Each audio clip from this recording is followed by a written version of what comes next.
আসসালামু আলাইকুম। আশা করি সবাই ভালো আছেন। আলহামদুলিল্লাহ আমিও ভালো আছি। দেখে বুঝতেই পারছেন চলে আসছি রেস্টুরেন্টে। এদিন এত গরম ছিল পুরো সিদ্ধ হয়ে যাচ্ছিলাম, চলে যাচ্ছিলাম কিচেনে। আমি আসার আগে রান্না হয়ে গিয়েছে কিভাবে, কারণ আমি বলে দিচ্ছি এই মশলাগুলো যা এভাবে মাখিয়ে বসিয়ে দেওয়া হয়েছে।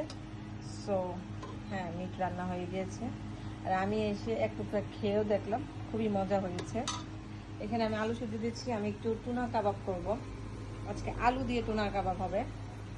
এই এখানে হচ্ছে রেস্টুরেন্টে ল্যাম্ব টিক্কা, আমার খুব পছন্দ।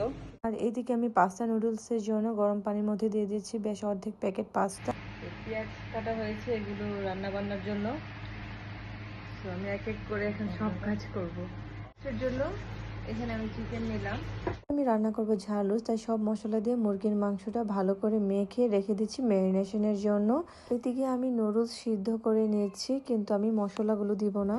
মশলা আমি সাথে সাথে দিই না, মশলা আমি দিব পরে। এদিকে পাস্তাও সিদ্ধ হয়ে গিয়েছে। আর এখন পাস্তা নুডলসের জন্য প্রথমে তেল দিয়ে দিলাম, দিয়ে দিচ্ছি পেঁয়াজ কুচি, দিয়ে দিব স্বাদ অনুযায়ী লবণ। সবসময় যে কোনো কারিতে লবণ কমই অ্যাড করি, প্রয়োজন হলে পরে আবার অ্যাড করি। আর এদিকে 3টা ডিম আমি ভেঙে দিয়ে দিলাম পেঁয়াজের সাথে। এগুলো ভালো করে ঝুরঝুরা করে দিয়ে দিলাম গরুর মাংসটা আমি ছিঁড়ে রেখেছিলাম। আর দিয়ে দিলাম তান্দুরি পাউডার প্রায় 1.5 টেবিল চামচের মতো। আর এখানে আমি দিয়ে দিলাম একটু রসুন পেস্ট, যেহেতু পাস্তার সাথে যাবে তাই। আর দিয়ে দিচ্ছি গোলমরিচের গুঁড়া 1 চা চামচ। বাচ্চারা খেলে ঝালটা একটু কম দিলেই চলে। আর সাথে আমি দিয়ে দিলাম পাস্তা সিদ্ধ করে রাখা। এগুলো খুব ভালো করে মিক্স করে, এখানে ছিল মুরগির মাংসের ঝোল আর কিছু মুরগির মাংস, এগুলো দিয়ে পাস্তার সাথে ভালো করে মিশিয়ে নিচ্ছি। তারপর আমি দিয়ে দিব ক্যাপসিকাম, কাঁচামরিচ একসাথে কুচিয়ে সব ভালো করে মিক্স করে 1-2 মিনিট রেখে তারপর আমি দিয়ে দিব সিদ্ধ করে রাখা নুডলস। সবসময় ঠান্ডা পানি দিয়ে ধুয়ে রাখতে হয় সিদ্ধ করার পরে। আর এখন দিয়ে দিব সবশেষে মশলাগুলো, আর দিয়ে দিব টমেটো কেচাপ 2 টেবিল চামচ। কোনো কিছু বেশি হলে আমি খুব ভালোভাবে মিক্স করতে পারি না, তাই আমার হাজবেন্ড আমাকে হেল্প করেছে। এই তো হয়ে গেল পাস্তা নুডলস। আর এদিকে শ্যামাইয়ের জন্য আমি দুধ দিয়ে দিলাম, দুধের মধ্যে এলাচি তেজপাতা এগুলো দিতে হয়, এগুলো দিয়ে চাল করে দিয়ে দিলাম সুগার। তারপর এদিকে রোস্টও ভাজা হয়ে যাচ্ছে। আর এদিকে পেঁয়াজ বেরেস্তা আমি করে নিলাম। এখন রোস্টের জন্য ঘি আর ওই যে ভাজা চিকেনের তেলটা আমি ব্যবহার করছি।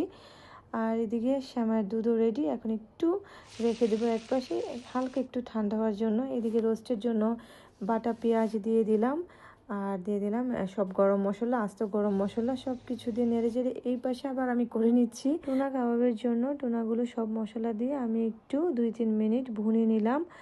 আর এদিকে দুধের মধ্যে দিয়ে দিব সেমাই। দুধটা আমি একটু হালকা ঠান্ডা করে সেমাইটা অ্যাড করেছি। বানাবো টুনা কাবাব। টুনা কাবাবের জন্য দিয়ে দিলাম আলু সিদ্ধ, ধনিয়া পাতা কুচি, পেঁয়াজ বেরেস্তা।